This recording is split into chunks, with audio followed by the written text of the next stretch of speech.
Good evening, everyone. Welcome to this January 29th edition of Smart Church Amplified. Hope that everybody's good tonight. I hope that you had a productive day. Maybe you made some progress on some things. I do pray that health is well with you. I know that a lot of people are facing some aches and pains, some sort of bug is going on out there. By the way, please be careful there. As Brother Donald always asks us to wash your hands because it is real. Thank you, Brother Donald. In fact, when I left here on Sunday, I had to go and get in the bed because something got me or I got it, whatever it was. But let's be careful, man. I don't know what's going on out there, but it's real. Believe me, I can tell you. Um, Hope that you had a wonderful break with the snow. Those of us who enjoyed that.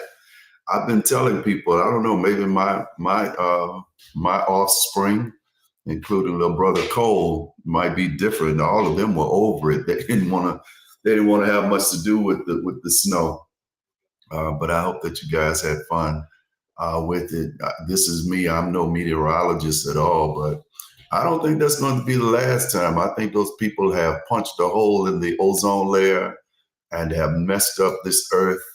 And as God knows what we are going to see happening around us. I see that the crew is coming in. We certainly appreciate you for giving us some time in your mind at the end of the day. And of course, we always want to recognize our rebroadcast crowd, if you will. Whenever you're watching this, we appreciate you doing so. And the constant and consistent ones who keep us going, the community, thank you. And then if you're in here for the first time, you know, man, you're welcome in the space. You're in the right space. Just watch along and see how we move and move with us. We try to teach one another. This is not a lecture. This is a conversation between believers who are trying to draw closer to God by understanding God's word better. So join in. But now our warning is if you're in here to troll, then you will be dealt with accordingly. We don't put up with trolls. We are here to build, not destroy and tear down. This is a safe space, if you will, for us to share ideas. All of that being said, let's get to the lesson for the evening. We started at noon today. We have kicked off Black History Month. We decided we were not going to wait for the social structure to flip the Gregorian calendar and tell us it's time. And so we're jumping in on Brother Carter G. Woodson's idea a few days early. And then in studying, participating in Black History Month, we're going to spend some time with our ancestors. Of course, we cannot do so in the physical sense. And so we'll do so through our study to see what they had to say, what they did to make life better. Where can we learn from those that walked this way before us? In a real sense, this is a continuation of any Bible study, Sunday school, any lessons concerning the Bible, because the people in the Bible, especially the believers, are our ancestors, and we learn lessons from them. And so we're going to kind of combine it, really. You know how we roll. We're going to deal with some contemporary issues. We're going to look through what the sacred texts say to us. And in this instance, we're going to combine the lives, the living, the words of our ancestors, the freedom fighters, if you will, who went before us. Since we just left Dr. King's birthday not so long ago, and the celebration of King Day, I thought we would continue on that vein and look at the Montgomery bus boycott, but not just the boycott. We'll narrow it down and check out the ladies, particularly a strong sister named Joanne Robinson. That's whose picture was up as the screensaver when you came into the space. Very beautifully courageous woman who, in a real sense, was the midwife for what we call the civil rights movement. So we're going to take a look at Exodus chapter 1, verses 15 through 21. Exodus chapter 1, verses 15 through 21. And weave in what we're dealing with now in our contemporary world. And of course, take a look at the midwife of the civil rights movement, Sister Joanne Robinson. Exodus chapter 1, verses 15 through 21. Welcome one and all into the space. I love it when we do what our mama and them told us. And that is, when you go in a room, you speak to people, act like you have some home training. Exodus chapter 1, verses 15 through 21 is what calls our attention. Now, you know me, whenever I have some kind of sinus issue or catch a cold or a flu or something afterwards, I always have a little cough. So if it acts up, we're going to work our way through it. At Exodus chapter 1, 15 to 21. Please keep your sacred scriptures open as we walk through, and always have some sort of note-taking apparatus. Here it is in the New International Version. The king of Egypt said to the Hebrew midwives, whose names were Sifra and Puah, when you're helping the Hebrew women during childbirth on the delivery stool, if you see that the baby is a boy, kill him. But if it is a girl, let her live. The midwives, however, feared God and did not do what the king of Egypt had told them to do. They let the boys live. Then the king of Egypt summoned the midwives and asked them, Why have you done this? Why have you let the boys live? The midwives answered Pharaoh, Hebrew women are not like Egyptian women. They are vigorous and give birth before the midwives arrive. So God was kind to the midwives, and the people increased and became even more numerous. And because the midwives feared God, he gave them families of their own. That's the reading of God's holy, holy word. All right, so this notion of the Exodus experience, there are many scholars, and this is Smart Church, so we talk like grown people. Here we try to challenge what we think we know in order that we might grow, right? So I'm not trying to offend anybody, but the Exodus experience, there are many scholars that will argue that it never took place, that there's no such person as Moses, that Ramses was the Pharaoh at the time, and that there is no record of Hebrew slaves building in Egypt during the reign of Ramses. Whether that is true or not, none of us can say for certain because we weren't there. What I can tell you is that God allowed this particular portion of what we will call history to be recorded, whether it is allegorical or not, does not matter. Our purpose is that we see what the record says about God and how God responded to his people. Now, if we take this as record, Exodus took place after Joseph, Jacob's son, had gone into Egypt and went through his trials. We rehearsed them enough in church. And famine came on the land, and the people of God, Jacob's children, and their connections made their way into Egypt. That generation died. When that generation died, there arose a Pharaoh who did not know Jacob, Joseph, or anybody that was connected to them. And so he noticed that the people of God, the Hebrews, the Israelites, had grown to a significant number, enough to make a difference in Egypt. In fact, he said, if our enemies come up on us, they can join our enemies and run us out of here. And so he said, we gotta suppress these Hebrews. We got to make it hard on them. We can't let them keep growing the way that they are. And you know how it is when you see somebody trying to go against God's people, the more you try to stop them especially from growing, the more they grow. I'm going to say that for you again, because some of us experience in a real way people trying to stop and block and get in the way of and challenge and put obstacles in the way of our growth. And this particular passage of scripture lets us know that whenever you try to suppress or oppress God's people, they will continue. Seen it happen in your life before.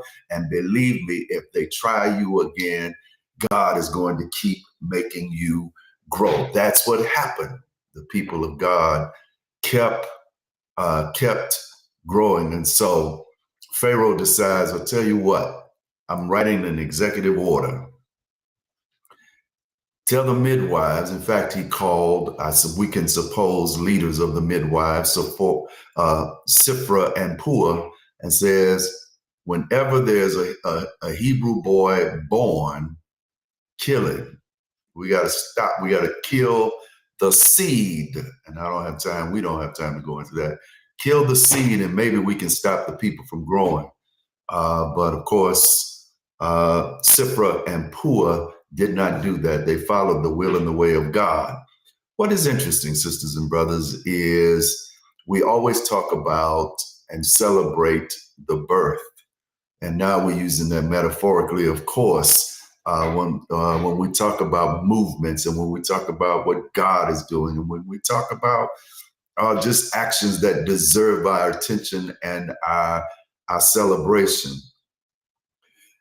We often give Moses, who is born around this time, credit, right? Moses was the drum major for justice. Moses marched the people out of Egypt. Moses and his experiences with God.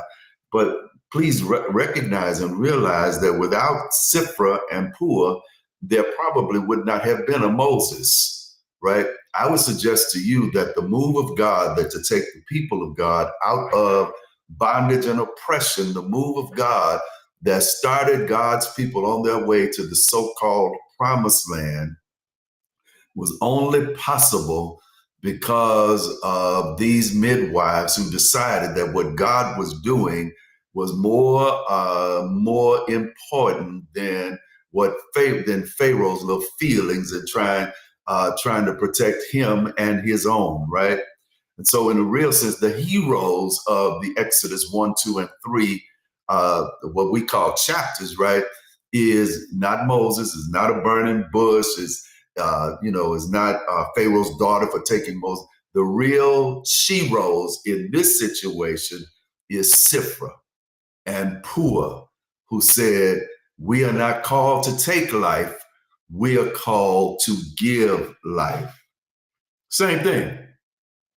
Fast forward to the mid-20th century here in the Western world, at a place called America. Maya Angelou's yet to be United States, in a place called Montgomery, Alabama, where God is about to kick off yet another movement that's going to set his people free. And in the movement, we celebrate Rosa Parks, as we should. We can call her the birth mother, if you will. We celebrate Martin King and the rest of the ministers and the people of Montgomery for their stick-to-itness and their persistence, their determination. But let us not forget that none of that would have been possible if it were not for an English professor at Alabama State University named Joanne Gibson Robinson and a group of women called the Women's Political Council. Just a note, we're gonna stick a pin there. The Women's Political Council was was a group of Black women, middle class women. They formed like Voltron, right? They came together because the Women's Voter League, a white organization in Montgomery, Alabama, in the 40s and 50s, would not allow Black people to join or Black women to join their organization. So, the sisters always say, all right, bet. They formed their own thing, right? And made and called themselves the Women's Political Council. Now, a little bit about Joanne Robinson.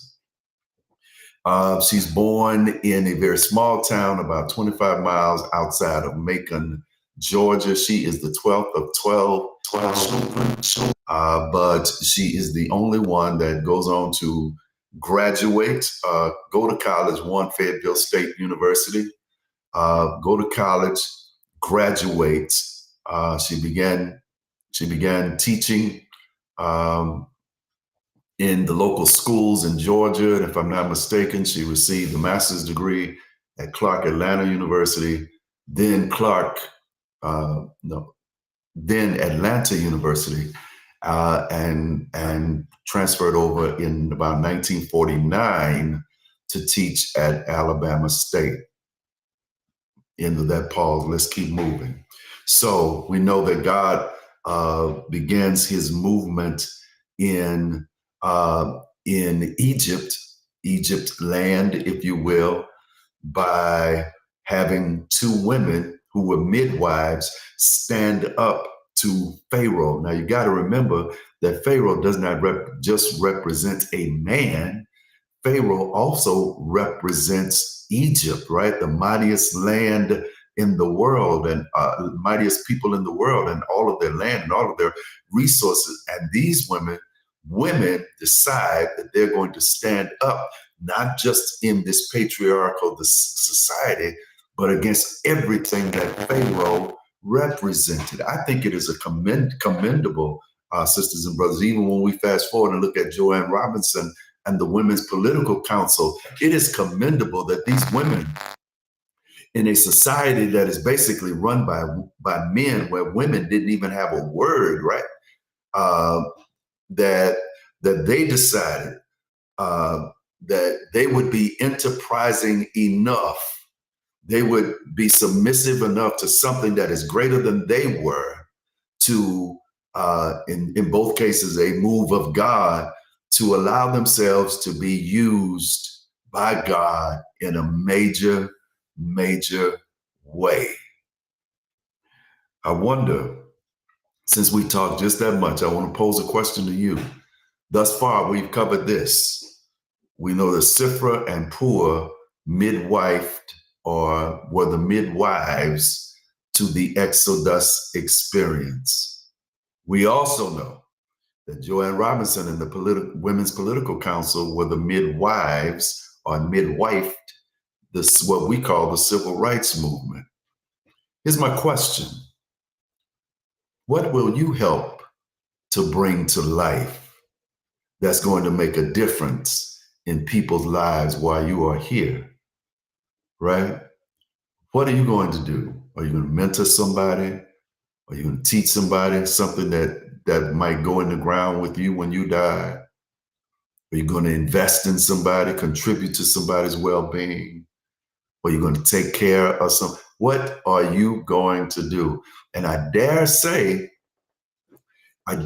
please don't just lean on what you do here in the church, because life and living is much more than our time in this institution that we call church. You're still breathing, we're still breathing, we're still together. So what will you do? What will we do that perhaps generations after us will look back and say, they were the midwives, they were the ones to give life where death could have taken over? I hope you put that in your notes, something for you to consider. So just a little bit of history. I know some of you may have even been born in this time. and certainly remember. So forgive me if I'm challenging your intelligence. I definitely don't mean to do so.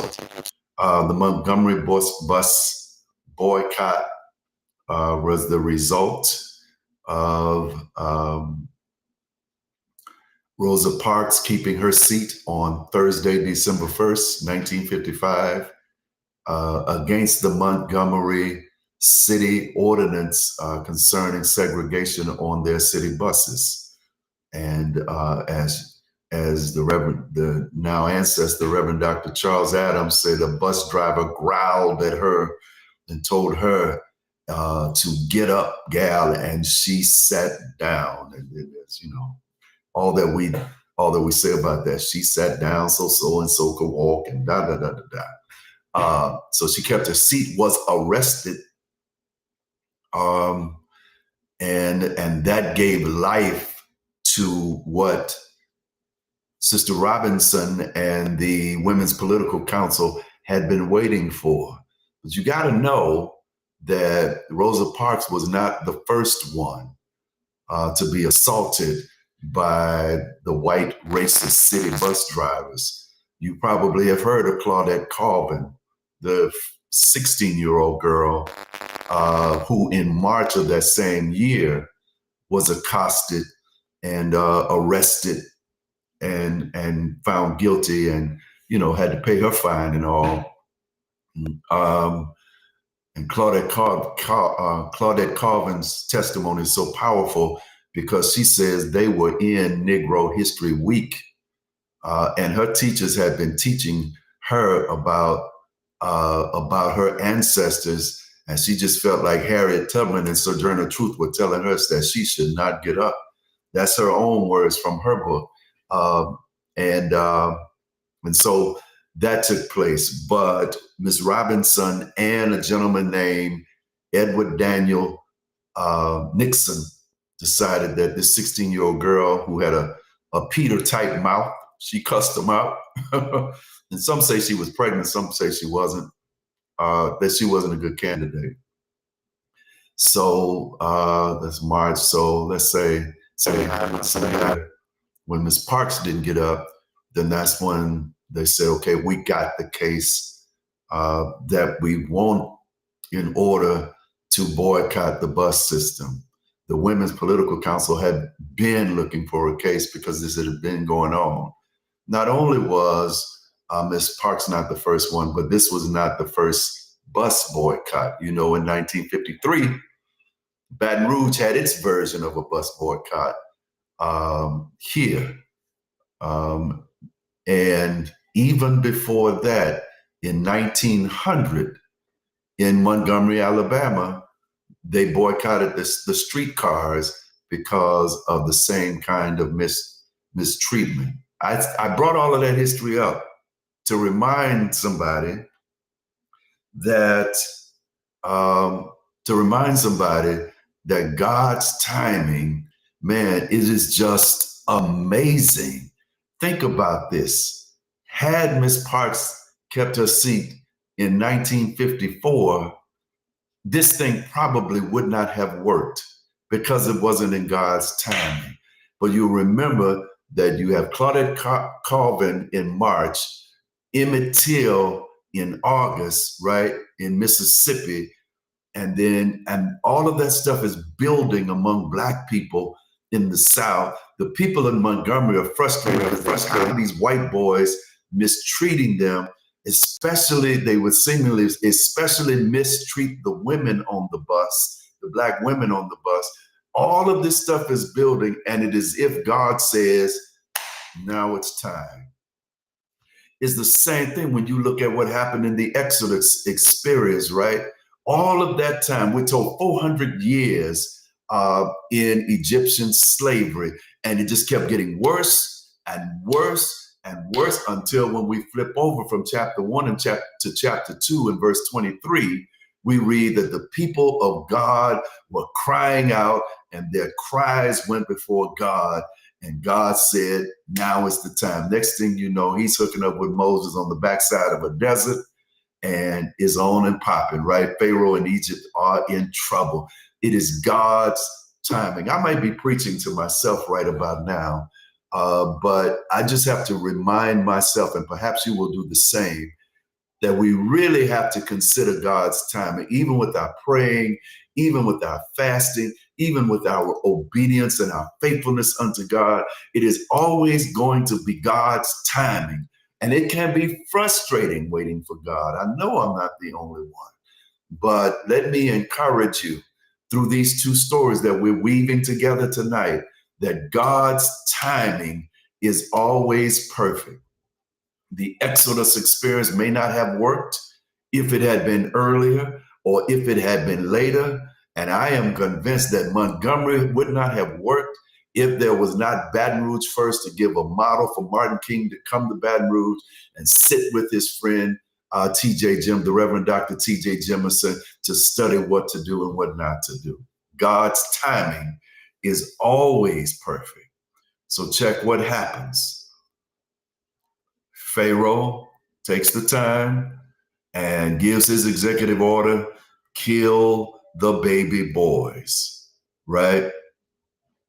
Because he wants to stop the move of God. This thing is getting too big for him to control. I just can't help but to think about the flurry of executive orders that are flying off the desk of our felon in chief right now, that are being fed to him by the likes of Stephen Miller and what's his name with the podcast, Bannon and Elon Musk and every corporate CEO in the world trying to shape this government into what they want it to be. If they want a government at all, he's just signing executive orders with his big marker line. You probably don't even know what he's signing if you're thinking about it, thinking that they are going to control, right? They're going to get this thing under control because there are too many brown and black people that are rising up, not just in numbers, but in understanding.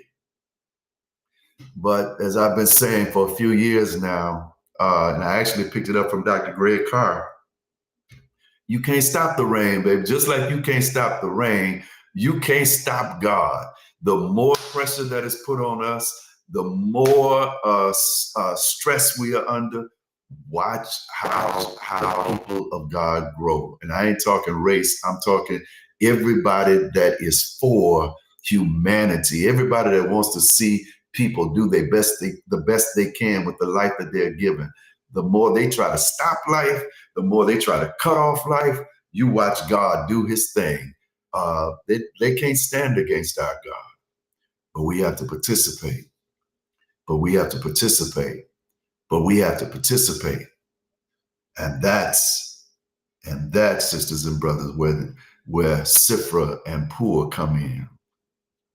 The book says they get the order, but verse 17 says, but the midwives feared God and did not do as the king of Egypt commanded them, but saved the male children alive. They feared God. This is not fear as in afraid that God was going to do them something. This was not fear as in, something treacherous would happen in their life. This was a reverence for God. Let's slow it down right about here. A real, genuine veneration, reverence, a life that wants to honor God. This may not even be just about saving the lives of baby boys. This may be about how are you going to use the gift of life that I have given to you. And these women decided that we are going to use life to honor God. That means whatever God wants, that's what we're going to do. Whatever direction God is going in, that's where we're going. It means giving up. It's sometimes, and this is where it gets difficult for us. Sister Charlene Anthony is teaching us during this same period in history, white men were violating and impregnating black women. Y'all better listen. And they call us the animals and barbarous. Yeah. We're coming back to that, sis. Thank you for bringing it up. We're going to come back to that one. That's going to fit in. Watch. Um, so yeah, these sisters decided that my security is not as important as the will of God. That is the real meaning, if you will, of deciding of what Jesus prayed when he was under pressure. Not my will, your will be done. It's not an easy notion. In fact, I would suggest that we have to grow into that. Paul said, I learned, right? We have to grow into that kind of maturity and determination and understanding every day without excuse. Let this be the day that I honor you more than I honored you yesterday. Ought to be our prayer. I want you to think about that one. If you want taking notes, put it in your notes. How do I honor God with the life that I'm given? If you don't take notes physically, then take a mental note here. How do I honor God with the life that is given to me? These sisters wanted to honor God. So it wasn't about their security, right? Because Pharaoh could have killed them. It wasn't about their preferences. It wasn't about their comfort. It wasn't about convenience. They simply did what they knew God wanted them to do. I think if we could get that, especially as it relates to serving other people, man, we'll turn this world upside down. You know, we'll make a real difference. Sister Nancy Dennis says to us, Habakkuk did not understand God's timing. And he prayed and asked the Lord, how long must evil corruption go on before you respond? Sure did. That's a great one, sis. Thank you. What is that, Habakkuk 1 and 2? Would you help us there, please? Is that Habakkuk chapters 1 and 2? Help us out, please, sis. Thank you. I know somebody wants to go back and read that. It's about, you know, the word we don't like to use too much. Even we Christians, sacrifice. So, and don't get me wrong, that's probably too broad and too general, because there are some people, some who are not even Christian, right? We all know them, who sacrifice above and beyond, right? They do a magnanimous job of making sure the will of God is accomplished. I thought, and I want you to walk with me here. We have a new group here, probably a year old, less than a year, that takes the time to go to Capital Elementary to tutor and help our young people from our community, as the elders would say, with their lesson. The school could not talk to the administrators just before the end of the year, and they are just over the moon with the effort that our people bring and their consistency and the way they bless the school. And we thank God for the work that they're doing, right? That's the will of God. You got to admit, right? Anytime you're helping children to grow, you have to know that's the will of God. But I thought today, while that group is working, we need another group at work connected to that group. And the second group would be the ones to decide that why is it that our schools in our community are in such shape that people from our community have to go over and sacrifice and mentor and tutor our children. What resources and human capital are you not giving our schools, right? Why are our children struggling so when we pay taxes for you to make sure that our children are taught what they need to know? So there are two groups at work, right? There's that group that's making sure that our children get what they need, because we're not going to let our children fail. But then there's another group that needs to be challenging the Bessie board and legislators and whoever else. You know, that's where the justice piece comes in, and it works hand in hand. We thank God for those who are giving of themselves now. But we also need to be out there making sure, okay, you're going to do better by our children. Sister Gatlin said, God works in his own time, every single time.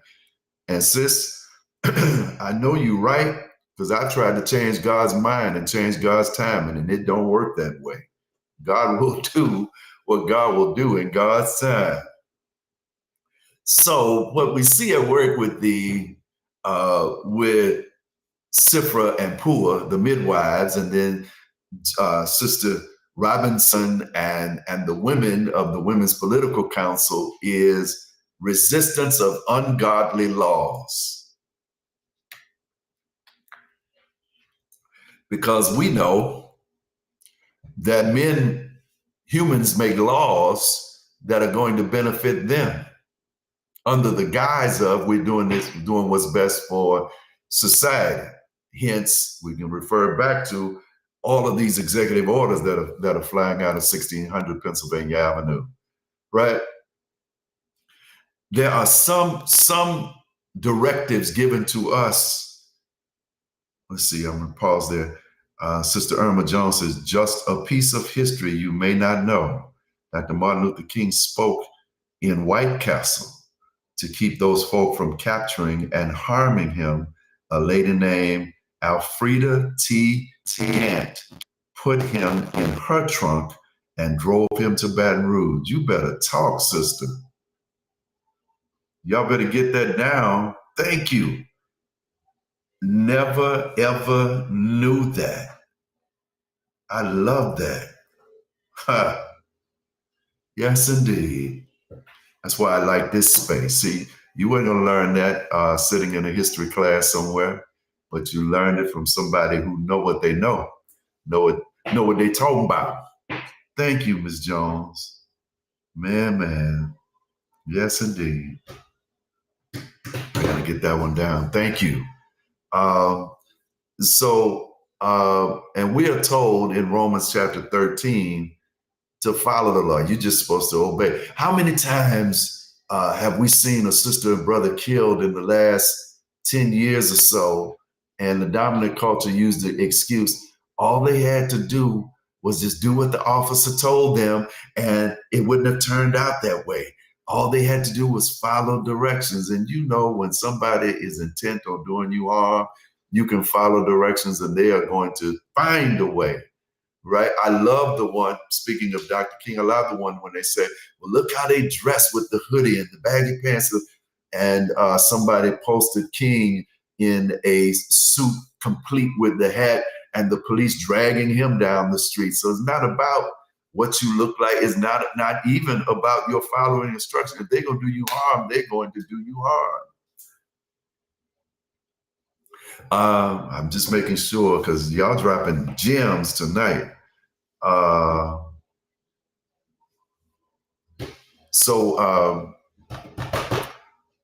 The book tells us in Romans chapter 13 to follow the law. It's the will of God. You hurt yourself, you hurt society. Yeah, but I like what Peter said when they tried to force Peter not to speak in Jesus' name because it's the law, because we said not to do it. And Peter said in Acts chapter 5, verse 29, we ought to obey God rather than men. Check that. Acts 5:29, we ought to obey God rather than men. Remember, the midwives in Egypt, their job was to help to bring forth life, not to take life. We ought to obey God rather than Pharaoh, rather than the felon in chief, rather than these jokers who are trying to round up innocent, productive people. We ought to obey God. And so they resisted the unjust laws. And when we resist in that way, when we stand up that way, let's see, Pastor Raby says, yeah, listen, your knee is on my neck and I can't breathe. Absolutely, Brother George Floyd. Absolutely. And he was lying there. He couldn't fight back. You're absolutely right. So when we resist in that way, unjust laws, then we give hope to people against tyrannical and crushing abuse, right? Because they're trying to make it so that you live in a straitjacket. But you can't do that. That's not the will of God. Remember, we always overcoming unjust laws. Always, right? Right now they're trying to make it even easier for those policemen who are crooked. And shout out to the good sisters and brothers on our law enforcement, in law enforcement, and our military persons and veterans. But we got to admit, there are some crooked, dirty ones who are going to take advantage of the felon in chief in office. But Donald Lewis says they take the other race to Burger King. That's right. Dylan Roof, who killed beautiful souls in the Emmanuel African Methodist Episcopal Church. That's right. Take him to Burger King. Absolutely. So let's keep going. I hope we're still good. So what did the midwives do? But they saved the babies. They went against Pharaoh and they decided to give life rather than to take life. Listen to this quote. I read this in the Theological Workbook of the Old Testament. Life is the ability to exercise all one's vital power to the fullest. I'll read it again. Life is the ability to exercise all one's vital power to the fullest. In a real sense, what we could say is that Sifra and Pua gave those boys a chance to live, gave them a chance to realize their God-given gifts and talents, and they were likely in the crowd that marched out with Moses and that generation. We don't know how the generations stacked up, we're not told, but they were likely in that group. And had they been killed, they never would have had a chance to experience freedom. In a real sense, that's what we can say Sister Joanne Robinson and her crew did, right? They gave the citizens of Montgomery and eventually Black people globally the opportunity to realize our potential, to recognize and realize what God has put in us and what God can accomplish through us. All because those women in a patriarchal society would not follow, get that part, would not follow unjust laws. So what happened? They were called before Pharaoh. Verse 18, right? So the king of Egypt called the midwives and said to them, why have you done this thing and saved the male children alive? So Pharaoh hears about it, and they have to answer for themselves. They have to answer for their actions. Strangely enough, so let me keep telling you the story of Sister Robinson. They hear about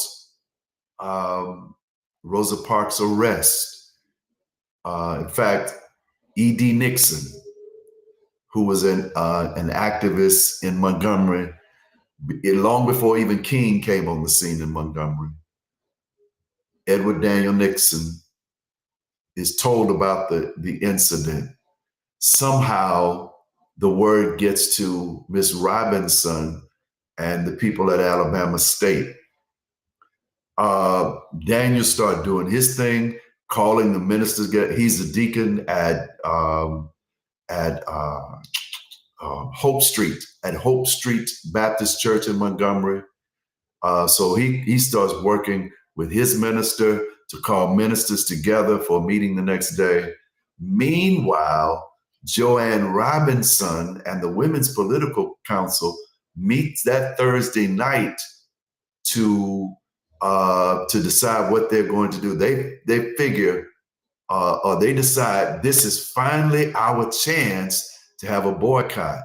Robinson and Nixon talked, and they said, yes, this is the one. Parks, who's respected, right? She works with the youth of the NAACP. She's a member of the Dexter Avenue Church. She works in her church. She works with the local group. So this is the perfect test that we can take this thing to court and go beyond Alabama and break down the segregation issue. So Robinson and the sisters at Alabama State come together and they start putting together a flyer to tell the people to stay off the buses on Monday, December 5th. Check out what she says. I'll just read a little bit. The flyer said, another Negro woman has been arrested and thrown in jail because she refused to get up out of her seat on the bus for a white person to sit down.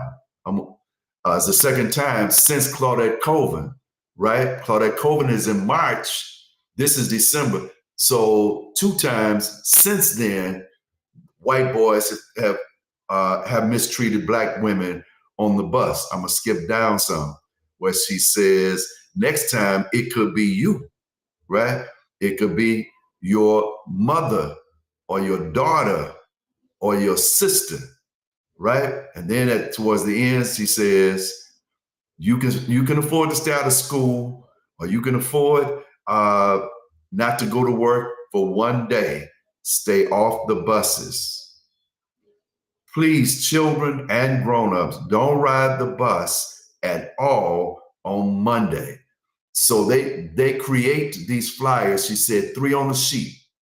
3 on the sheet. And she contacted her man who worked the mimeograph room at Alabama State. They stay up all night long making copies. I promise you I'm going somewhere with this. They make the flyers, bundle the flyers. She, Ms. Robinson and 2 of her senior students, the next day, right, having not slept, they stayed up all night. Thursday. On Friday, they go out passing the flyers out all over the community. The Women's Council, the Women's Political Council, they're getting the flyers out. They're getting it to the schools. They're getting it to the churches. They're passing out. This is all day Friday. Meanwhile, Brother Nixon and the preachers are meeting in the basement of the Hope Street Baptist Church. And guess what they're doing? They arguing about who's going to be in charge. Ain't that just like preachers? That's a shame. The women are out there getting the work done, making sure that the community knows on Monday we are not getting on those buses. And the preachers are arguing about who's going to be in charge. You know the rest of the story and how they elect King because he's new in town and he ain't got as much to lose as the rest of them. So the midwives are called before Pharaoh. And oddly enough, Ms. Robinson is called by the then president of Alabama State University, H. Council Trenholm. Trenholm is his name because he heard about the mimeograph, how to use Alabama State resources. You could imagine how much trouble that could be using state resources to get the niggas riled up, right? The N-words riled up. The legislature would have lost their minds in 1955 and probably tried to close Alabama State. So Ms. Robinson told the truth to the president. Yes, we did it. Oddly enough, he was with it, but he said, now you got to keep my name out of this because if they find out I'm in this mess, in fact, you need to stay out of it. And so Ms. Robinson and all of the women from Alabama State worked in the background. That's why the stories are hardly ever told. Pharaoh called the midwives before him. They didn't tell the truth. They lied. They said, Before we can get to those Hebrew women, they different. They built different. Before we can get to them, they already had the baby. That's some different kind of women there, right? But look at what the text says. Because of what they did, God not only blessed the people kept growing, but God blessed Sifra and Pua such that they had families of their own and they prospered. I'm going to close with this question, and I promise you, I have no answer. They're not the only ones to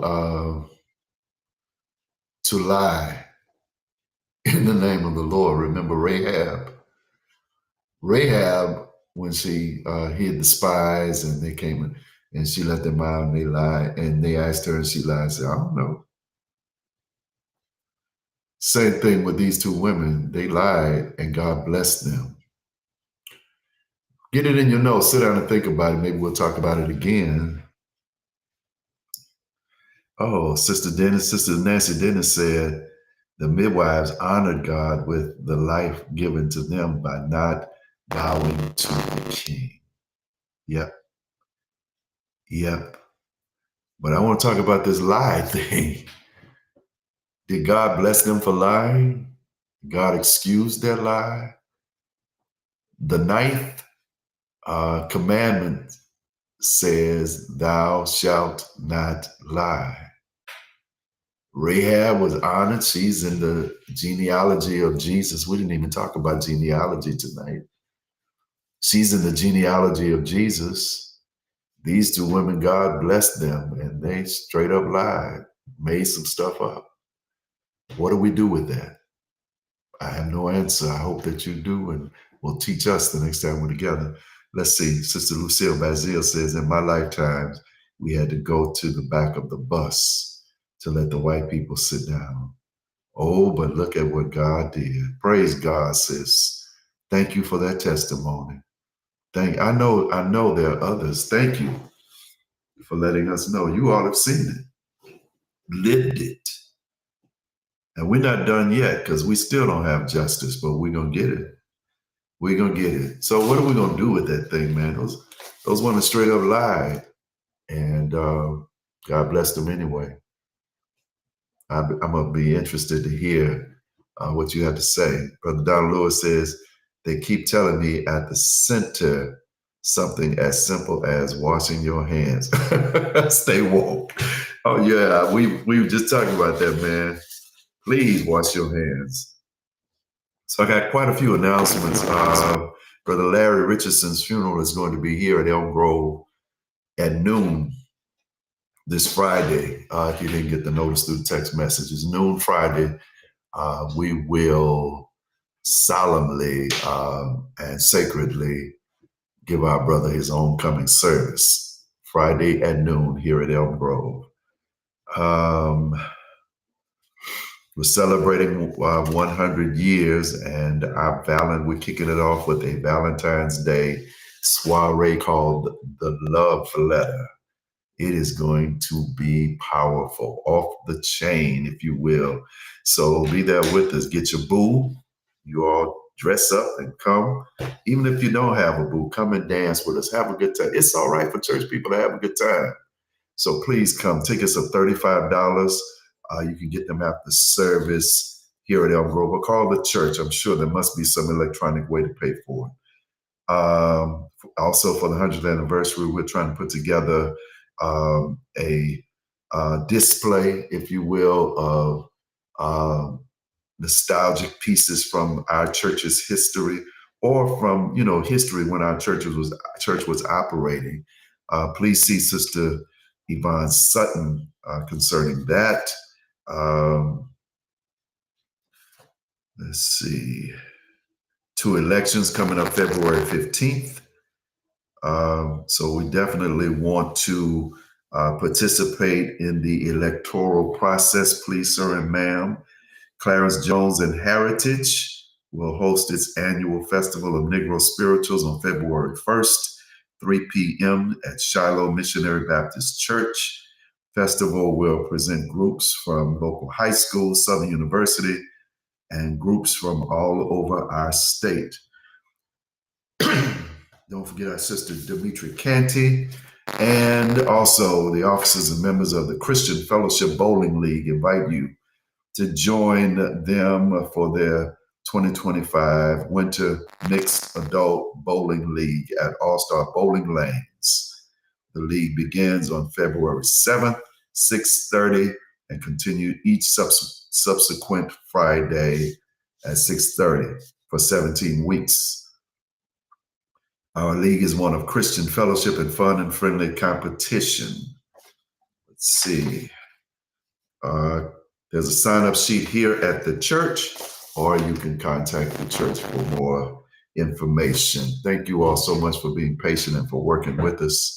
Of course, I love all of you, and I thank God for you. This was a great lesson. Next week, we'll probably talk about a brother named Martin Delaney that you may not have heard of. Brother named Martin Delaney. Be careful. Donald say, wash your hands. It's still real out there. I love all of you. Peace.